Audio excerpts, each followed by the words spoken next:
नमस्कार दोस्तों, पूनम सिंह का चैनल में आप लोगों का स्वागत है। मैं जा रही हूँ एक भोजपुरी गाना सुनाने। अगर गाना आप लोग को अच्छा लगेगा तो कमेंट पे ज़रूर बताइएगा कि आप लोग गाना कैसा लगा। जिस पत्नी का पति थोड़ा सा सीधा सपाटा मिलते हैं, उसको क्या क्या झेलना पड़ता है, उसको क्या क्या पति को समझाना पड़ता है। कोई मार्केट कोई बाजार भेजे तो उसको क्या क्या समझा कर भेजती है। आप लोग गाना के मध्य में सुना रही हूँ।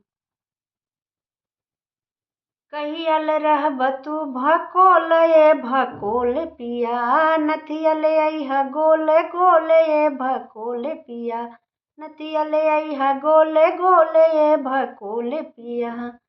जब न रंगे सोना वही रंगे पीतर, जब न रंगे सोना वही रंगे पीतल, वही रंग होला रोले गोले ये भकोल पिया, वही रंग होला रोले गोले ये भकोल पिया।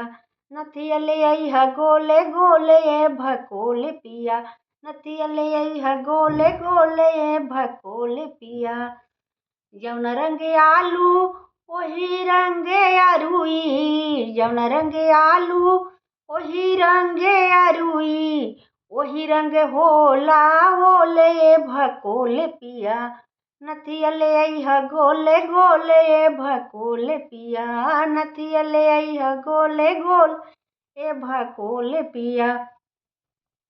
जौन रंग परवल वही रंगे गुरुमी, जौन रंग परवल वही रंगे गुरुमी, वही रंग होला तीरा कोले भकोल पिया, वही रंग होला तीरा कोले भकोल पिया।